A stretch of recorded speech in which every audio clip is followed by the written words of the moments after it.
Pemirsa, 2024 yang disebut sebagai tahun politik telah dimulai. Giat politik semakin sibuk dan gaduh politik tak sudahnya ditabuh.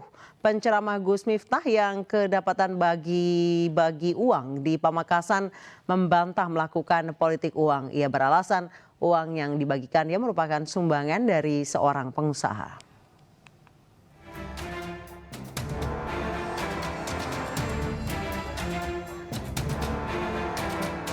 2024 telah dimulai dan inilah tahun politik. Baliho-baliho caleg, capres, dan cawapres bertebaran di tiap jalan hingga pelosok dan gang-gang sempit permukiman warga. Mereka yang berkontestasi dalam pemilu 2024 sibuk mengatur strategi pemenangan, mulai dari adu gagasan hingga safari politik bertemu warga, menyapa rakyat, menyerap aspirasi, sekaligus menebar janji. Tiap pemilu datang 5 tahunan rentan akan kecurangan tak terlepas dari praktik politik uang. Baru-baru ini penceramah Miftah Maulana Habibur Rahman alias Gus Miftah kedapatan membagi-bagikan uang pecahan Rp50.000 kepada warga Pamekasan, Jawa Timur. Namun salah satu orang yang berada di dekat Gus Miftah kedapatan membentangkan baju bergambar Prabowo Subianto. Gus Miftah membantah melakukan politik uang dan menjelaskan dirinya bukan bagian dari TKN Prabowo Gibran, bukan relawan dan bukan pula tim ses. Ia hanya mengaku sebagai orang yang mencintai Prabowo. Yang jelas yang perlu saya klarifikasi, saya bukan TKN. Gus, saya ini bukan tim kampanye, Gus. Bukan sama sekali.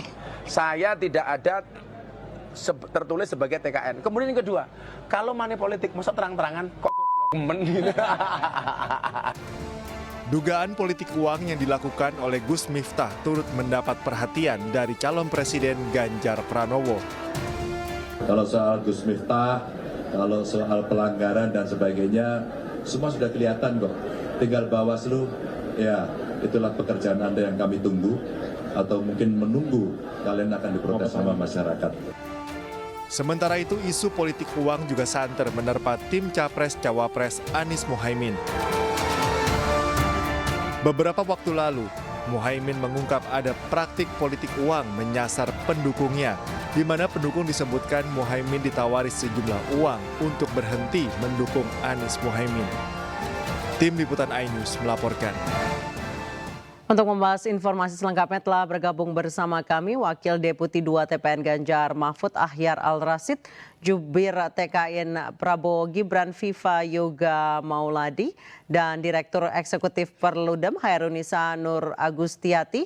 Sebelumnya, Timnas Amin Sudirman Said sudah konfirmasi akan bergabung, namun kemudian karena batuk jadi membatalkan baru beberapa menit yang lalu. Saya sapa dulu para narasumber, selamat malam. Selamat malam. Saya ke Mas Yoga terlebih dahulu. Mas Yoga, Gus Miftah kedapatan membagi-bagikan uang di masjid dan di belakangnya ada orang membentangkan kaos Pak Prabowo. Jawaban dari TKN seperti apa? Jawabannya, Gus Miftah bukan bagian dari TKN, Gus Miftah bukan tim sukses, Gus Miftah bukan di acara TKN, tapi di acara pengusaha tembakau di Pamekasan, Madura, dan tidak ada kaitannya sama sekali dengan TKN. Cuman kemudian dihubung-hubungkan ada di belakang Gus Miftah itu memamparkan kaos Prabowo Gibran. Gitu. Ya. Lagi ceritanya kalau yang di belakang itu kaos Mas Anies Mohaimin, lain lagi cerita, atau Ganjar Mahfud, lain lagi. Tapi sudah ditegaskan oleh TKN dan oleh Gus Miftah sendiri bahwa itu tidak ada kaitannya dengan TKN, dengan Prabowo Gibran. Nama. Yang kedua, TKN Prabowo Gibran itu betul-betul menginginkan pemilu yang luber, jurdil, aman, nyaman, damai, berkualitas, dan berintegritas, serta menggembirakan. Pemilu adalah bagian dari sarana demokrasi, harus betul-betul menjadi bagian dalam proses pendidikan politik rakyat. Baik. TKN itu ingin untuk melawan politik uang. Baik, Tentunya dengan Mas Yoga, seluruh paslon sebelumnya juga akan. kami juga mendapat informasi bahwa ini sebenarnya informasi dari Timnas Anies Baswedan Muhaimin Iskandar. Namun sebelumnya Sudirman Said sudah konfirmasi hadir namun membatalkan last minute karena batuknya semakin parah. Ini katanya ada surat tugas dari Pak Prabowo ke Gus Miftah tertanggal 8 September 2023 untuk mendapatkan doa restu dan dukungan para tokoh masyarakat. Dan pada debat Capres yang pertama kami pun melihat sosok Gus Miftah di belakang Pak Prabowo bersama dengan tim TKN. Kalau kemudian tokoh agama, tokoh masyarakat, tokoh kampus, artis, atlet, itu punya aspirasi politik sendiri-sendiri kan, itu bagian dari hak politik mereka. Tapi yang jelas secara struktural, Gus Miftah itu bukan bagian dari TKN. Kalau kemudian Gus Miftah melakukan apresiasi kepada Pak Prabowo, ya itu hak politiknya Gus Miftah, sama dengan kiai-kiai dan ulama-ulama lain yang condong ke Caimin atau condong ke Pak Mahfud. Bagian itu adalah sesuatu yang wajar dalam proses demokrasi karena menggunakan prinsip one person, one vote, one value. Satu suara itu sama semuanya. Hanya tinggal sekarang mempersepsikan bahwa politik uang itu adalah bagian dari TKN. Itu yang salah karena TKN melawan politik uang karena itu tidak mendidik dan merupakan bagian dari proses untuk penghancuran demokrasi. TKN menginginkan pemilu yang damai dalam proses untuk pendidikan politik rakyat yang betul-betul mengembirakan, Baik. yang berjudil gitu, Mbak Anissa. Baik, Mas Yoga, tapi Pak Prabowo pernah mengatakan baru-baru ini bahwa kalau dikasih uang ambil aja uangnya, nyoblosnya mah suka-suka. Itu maksudnya apa? Itu kan candaan saja Mbak Anissa, masa politik tegang-tegang, terus jangan tegang dong. Politik itu yang bercanda, yang humor, jangan terlalu tegang gitu. Toh nanti 5 tahun sekali juga akan ada pemilu dan konfigurasi politik juga akan berubah lagi, ya kan? Baik, saya ke Mas Ahyar dari Wakil Deputi 2 TPN Ganjar Mahfud. Anda melihatnya ini politik uang atau ya hanya bagi-bagi sumbangan saja? Karena rutin berdonasi. Baik, terima kasih Mbak. Kalau dari kami tentunya kami jelas menyampaikan, Pak Ganjar menyampaikan juga kemarin bahwasannya meminta untuk Badan Pengawas Pemilu untuk menelusuri dan mengidentifikasi ini. Karena tentunya Bawaslu memang yang memiliki tugas untuk itu. Tentunya dari situ kami berharap besar bahwa Badan Pengawas Pemilu untuk mampu bekerja secara adil, independen, dan juga betul-betul menyampaikan secara terang benderang kepada masyarakat mengenai apa proses yang terjadi dalam konteks kalau bicara case-nya Gus Miftah yang tadi. Yang kedua, kalau kami ingin menyampaikan, bahwasanya tadi merespon yang disampaikan oleh Bang Yoga bahwa ini kan beliau ingin menerangkan bahwasannya Gus Miftah ini simpatisan. Kira-kira begitu. Nah, konteks beliau sebagai simpatisan, dimanapun itu ya, pasti TPN kami di Ganjar Mahfud punya simpatisan. Pak Anies Muhaimin juga pasti punya simpatisan. Nah, begitupun juga Gus Miftah yang tadi didefinisikan sebagai seorang simpatisan bukan berada dalam struktural. Nah, tapi satu hal bahwasannya koridor prinsip demokrasi itu yang perlu dijaga dan dijunjung tinggi. Bahwasannya tidak boleh adanya electoral bribery atau penyuapan pemilu atau vote buying atau pembelian suara dalam konteks pemilu. Nah, yang bisa menyampaikan dan menegaskan bahwa ini adalah tindakan electoral bribery atau vote buying itu Bawaslu. Nah, harapan kami Bawaslu ini mampu menelusuri seadil-adilnya secara independen. Pun meskipun Gus Miftah kalau keterangan dari TKN itu adalah seorang simpatisan, tetapi kalau rule of the game pemilu, koridor prinsip-prinsip demokrasi itu tidak dibenarkan dalam konteks bagi-bagi uang, apalagi di belakangnya ada kaos Prabowo Gibran. Nah, ini harapannya kita berharap besar Badan Pengawas Pemilu mampu bekerja secara cepat, adil, tegas, dan independen. Itu Baik, saja. baik saya ke Ibu Hairunisa. Ibu Hairunisa, sejauh ini memang politik uang sudah menjadi rahasia umum sampai ada bahasa serangan fajar, disiram, dibom dan lain sebagainya. Tapi sampai saat ini belum pernah ada yang didiskualifikasikan, apalagi yang di level DPR RI ataupun di level pilkada ataupun apalagi pilpres. Anda melihatnya ini jadi nggak seperti apa? Kok jadi kayak nggak ada efek jerah?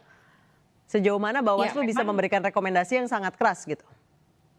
Ya, memang pada praktiknya tindak pidana politik uang ini cukup kompleks, Mbak Anissa. Karena kalau kita textbook gitu ya membaca undang-undang pemilu, biasanya pengawas pemilu ataupun misalnya ketika sudah dilaporkan ke Bawaslu dan itu diteruskan, karena ini kan pidana ya, diteruskannya ke kepolisian, maka akan dilihat apakah unsurnya terpenuhi. Jadi kan kalau kampanye itu harus ada visi, misi, program, citra diri, dan ada ajak. Jadi kalau misalnya ada orang ya, misalnya membagi amplop gitu, tapi misalnya dia tidak mengatakan pilih saya. Nah, bisa dikatakan unsurnya nggak terpenuhi karena bagi-bagi uangnya ada, tapi ajakannya nggak ada. Atau misalnya dia nggak menyampaikan visi misinya, nggak menyampaikan programnya gitu ya. Yang ada cuma citra diri gitu. Jadi terkadang terkendalanya di situ dalam penindakan hukumnya. Jadi dianggap unsurnya tidak terpenuhi. Nah, yang berikutnya adalah dari sisi pelaporannya publik gitu ya. Jadi kan kalau misalnya ada sebuah pelanggaran pemilu, itu ada masa kadaluarsa untuk melaporkannya. Jadi 7 hari setelah diketahui. Nah, bagi publik kan mungkin informasi ini juga nggak sampai ke publik bahwa oh ini ada masa kadaluarsanya gitu. Kalau misalnya kemudian dilaporkannya 10 hari kemudian, ya itu sudah dianggap kadaluarsa.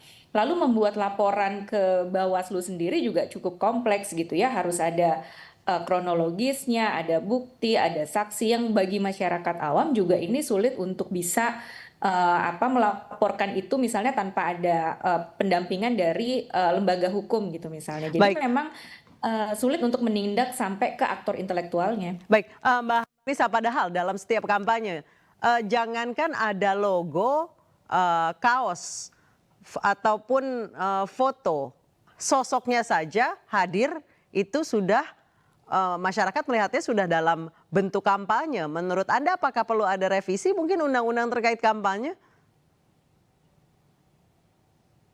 Ya, kalau menurut saya ya pengawas pemilu perlu progresif begitu Mbak. Jadi tidak bisa misalnya citra diri itu kan juga bagian dari unsur kampanye gitu ya. Jadi sosoknya saja hadir itu sudah bagian dari kampanye. Sosoknya itu artinya kan sudah menunjukkan citra dirinya. Nah, itu yang menurut saya pengawas pemilu pun juga perlu progresif. Nah, yang berikutnya adalah kalau tadi misalnya dikatakan ini sumbangan gitu ya, bagi-bagi uang ini merupakan sumbangan. Nah, Bawaslu perlu mengecek apakah di laporan penerimaan sumbangan dana kampanye itu dicatatkan. Kan salah satu permasalahannya adalah ini terjadi karena tidak dicatatkan dalam laporan dana kampanye itu.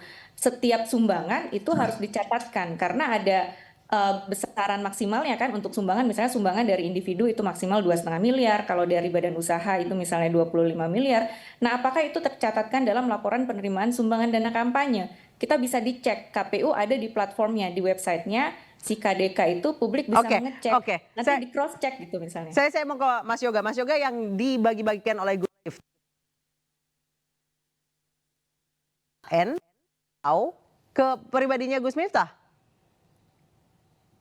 Itu uang bukan dari Gus Miftah, bukan dari TKN, itu uang dari pengusaha tembakau, Kiai R itu yang setiap beberapa bulan, beberapa tahun selalu membagikan uang tunai kepada pegawainya dan kepada tetangga-tetangganya gitu. Jadi itu adalah uang sedekah dari pengusaha yang bersangkutan.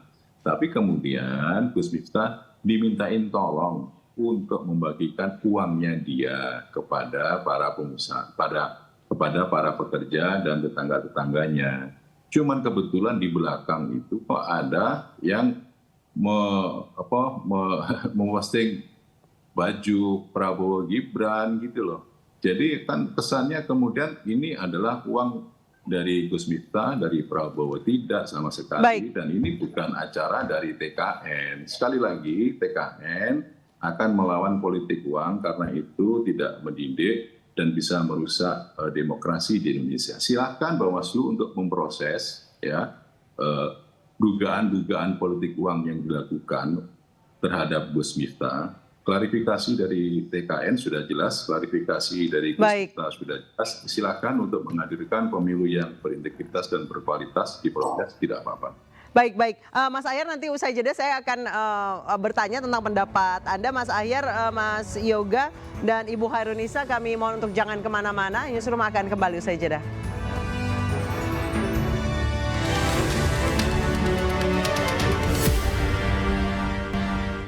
Terima kasih Anda masih bersama kami di Newsroom, pemirsa, dan kita lanjutkan dialog hari ini terkait tahun politik sudah tiba dan politik uang semakin merebak. Saya ke Mas Ahyar Al-Rashid. Mas Ahyar, Ganjar dan Mahfud cukup tegas menolak politik uang. Apakah nanti pengawasan ke bawahnya seperti apa? Kalau misalnya nanti ada yang kedapatan either itu simpatisan ataupun anggota TPN ataupun mereka yang dalam anggota partai yang mengusung Ganjar Mahfud, apakah akan ditindak secara tegas? Baik, terima kasih Mbak. Dari kami sebenarnya kemarin kami sudah melakukan rapat konsolidasi nasional di Jakarta yang itu dihadiri oleh semua lengkap, baik ketua umum partai politik, Pak Ganjar, Pak Mahfud, dan juga Ketua TPN, Pak Arsyad. Di situ jelas disampaikan arahannya kepada kami, khususnya Pak Mahfud dalam pidatonya menyampaikan bahwa tidak boleh menggunakan cara-cara curang, cara-cara dengan melakukan penyuapan, ataupun cara-cara lain yang itu dirasa tidak benar untuk memperoleh satu jabatan. Bahkan itu yang beliau sampaikan bahwasannya itu adalah beliau menyampaikan dengan bercerita bahwa itu adalah doa almarhum Gus Dur kepada dirinya. Artinya itu disampaikan kepada kami semua. Di situ ada sekitar 1.500-an tim pemenangan nasional bahwa kami diminta untuk bekerja secara jujur, adil, dan juga mencerdaskan rakyat secara baik dan benar. Tidak diperbolehkan untuk menggunakan cara-cara yang curang. Nah, jika tadi pertanyaan dari Mbak bahwasannya apa yang akan dilakukan ketika nanti terjadi di lapangan baik oleh simpatisan ataupun di resmi dan tim resmi dan lain sebagainya, tentunya kami akan menindak tegas. Khususnya bagi tim resmi tentunya kami tidak segan-segan akan melakukan tindakan yang sangat tegas, bahkan bisa jadi ke arah yang namanya pemberhentian sebagai tim resmi begitu ya. Ataupun pada simpatisan ataupun relawan, kami akan menghimbau secara tegas, dan jikalaupun itu terjadi kami pun juga akan menghilangkan sekat-sekat formil dan non-formil tadi. Kami akan memanggil baik itu relawan ataupun simpatisan yang melakukan hal itu, gitu kan? Apakah itu memang dilakukan sengaja ataupun tidak sengaja, itu salah. Atau bahkan apalagi kalau diduga adanya penyusupan dan lain sebagainya, tentu itu sangat merugikan kami. Itu saja Mbak. Terima kasih. Kalau dari Mas Yoga, Pak Prabowo juga termasuk yang tegas menolak politik uang kalau misalnya kedapatan ada simpatisan, entah anggota resmi ataupun dari partai pengusung, apa tindakan tegas yang akan dilakukan? Pak Prabowo, Mas Gibran tegas menolak politik uang karena di Undang-Undang Nomor 7 Tahun 2017 tentang Pemilu pasal 515, 523 tentang tindak pidana politik uang juga sudah diatur di situ bahwa itu akan dapat mengganggu kredibilitas bangsa, mengganggu legitimasi hasil pemilu, dan menjadi virus demokrasi. Jadi kita dari awal sudah menegaskan bahwa setiap program-program yang menjadi bagian dari proses pemenangan Prabowo Gibran harus mencerminkan nilai yang bersih berdasarkan kepada undang-undang, menjunjung tinggi prinsip pemilu yang luber, jurdil, berkualitas, dan berintegritas, serta menjaga diri agar tidak terprovokasi oleh beberapa hal yang bisa menimbulkan efek negatif terhadap citra Prabowo Gibran. Jika ada jika ada dari tim kami yang melakukan itu akan kami tindak tegas soal itu. Karena itu adalah bentuk dari komitmen kami untuk melawan politik uang.